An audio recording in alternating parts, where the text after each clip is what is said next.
Natalia Grace's journey explored in Good American Family. The latest episode reveals Natalia's struggles and her new life with the man's family. The sixth episode of the Hulu miniseries, Good American Family, continues to explore the tumultuous life of Natalia Grace, a Ukrainian orphan whose story has captivated audiences. Following her adoption by Michael and Christine Barnett in 2010, Natalia's life took a dark turn when the Barnetts accused her of being an adult masquerading as a child. This episode, set against the backdrop of Natalia's life after being abandoned by the Barnetts, reveals her harrowing experiences with the man's family, who took her in during a desperate time. In a flashback to 2011, Natalia recalls a pivotal moment when Christine Barnett gave her tampons, highlighting the unsettling dynamics of their relationship. "I don't know how to use them," Natalia tells Christine, who insists on teaching her. This uncomfortable exchange sets the tone for the complexities of Natalia's upbringing. Fast forward to August 2013, Natalia finds herself in a precarious situation, struggling to make friends at school due to her unique circumstances. She is haunted by the trauma inflicted by Christine, which includes an incident involving pepper spray. As her mental and physical health deteriorate, Natalia resorts to eating from the trash, a stark reflection of her dire living conditions. It is during this tumultuous period that Natalia meets Cynthia Mance, who discovers her bleeding from her feet. In a compassionate gesture, Cynthia offers Natalia Band-Aids. But initially, Natalia is hesitant to accept help, fearing repercussions from Christine. However, when gunshots ring out in the distance, Natalia reluctantly agrees to accompany Cynthia to her home. Cynthia's home, located behind her husband's church, is bustling with activity, housing her 7 children. Despite her initial jitters, Natalia begins to feel a sense of belonging among the man's family. Cynthia, recognizing Natalia's vulnerabilities, takes her grocery shopping and encourages her to join them for dinner. This moment marks a turning point for Natalia, who feels a glimmer of hope amidst her struggles. As the episode progresses, Cynthia takes Natalia to the hospital for medical scans, claiming to be her mother.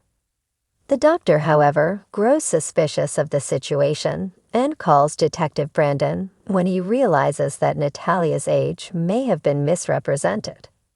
This revelation triggers a panic in Natalia as she recalls her past with Christine. Detective Brandon's involvement introduces a new layer of complexity to Natalia's story. He asks her if someone abandoned her, prompting a flood of memories that lead her to panic. Despite her fear, the detective reassures her, offering his card and a promise to help. Meanwhile, Cynthia receives a call from Christine, who warns her about Natalia's supposed dangerous behavior. Christine's words only deepen Natalia's fears, causing her to flee the car in distress. When Cynthia finds her, the two engage in a heartfelt conversation that culminates in a promise of love, a moment that signifies a new beginning for Natalia. As the episode concludes, viewers learn the origin of Natalia's bloody socks, a grim reminder of her past. Flashbacks reveal that Christine forced Natalia to walk barefoot as a punishment, leading to her injuries.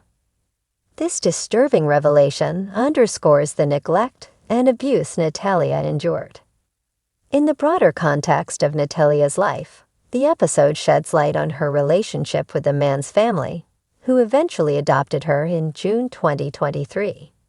However, their bond has not been without its challenges. In a recent interview, Natalia expressed that her relationship with the Mances soured, prompting her to seek a new beginning with the DePaul family. Mark Duplass, who portrays Michael Barnett in the series, shared his emotional experience filming a particularly harrowing scene where Natalia pleads with him to stay. "Shooting this killed me," he remarked on Instagram, reflecting the intense emotions that permeate the series. This scene captures the essence of Natalia's longing for familial connection, underscoring the trauma she faced.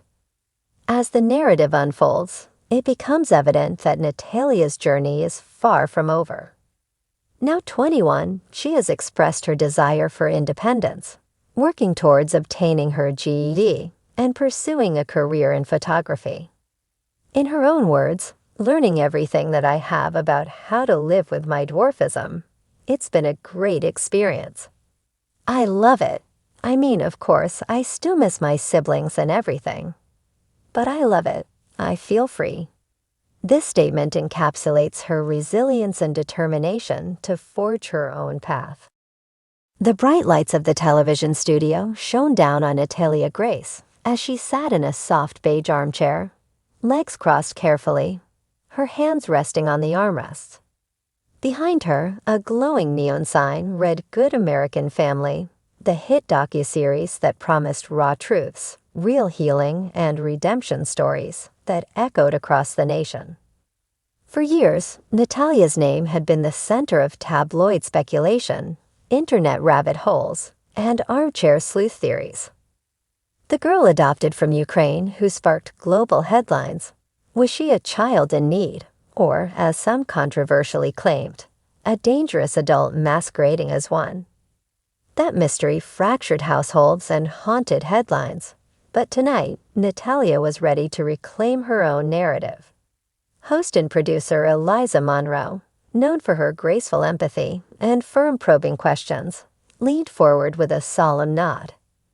Natalia, thank you for being here. America has heard so much about you, but not enough from you. Natalia smiled, small and nervous at first, but it grew. I'm ready now. And with that, Good American Family did what no other outlet dared. It gave Natalia Grace a space to simply be human. Chapter 1. The Beginning They Don't Tell.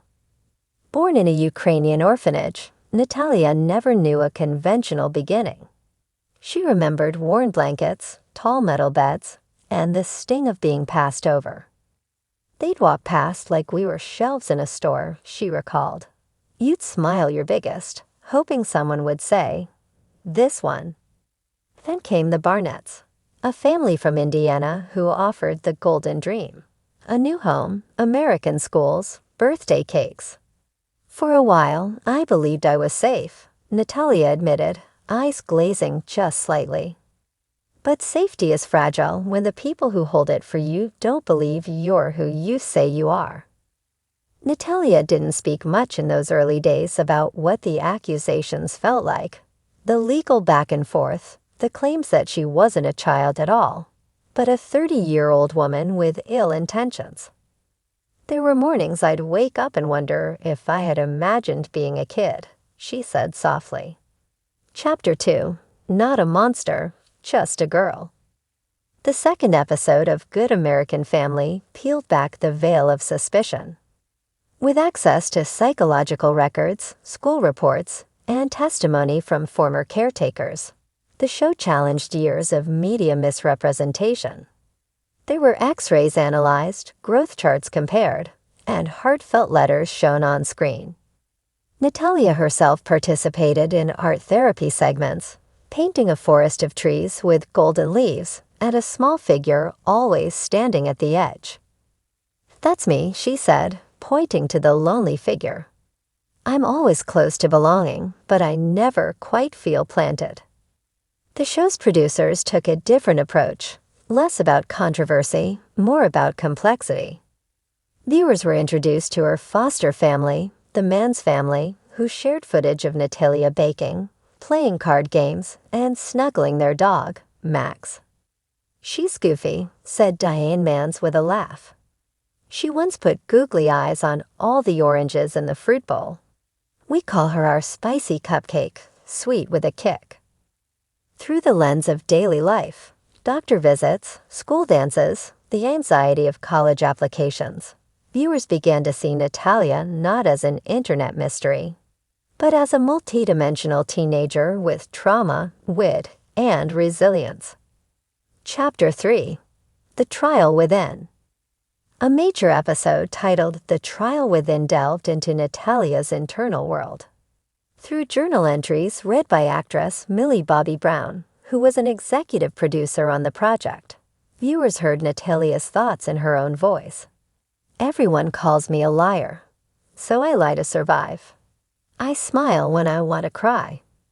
I say I'm fine when I'm not. If I told the truth all the time, it'd ruin me. Therapists on the show explained this form of adaptive lying as a defense mechanism, common in children who've experienced abandonment and suspicion. The problem, said Dr. Lena Gavari, is that Natalia was asked to prove her innocence while still learning what it meant to be a person. The show didn't shy away from the hard questions. Was there ever aggression? Was there manipulation?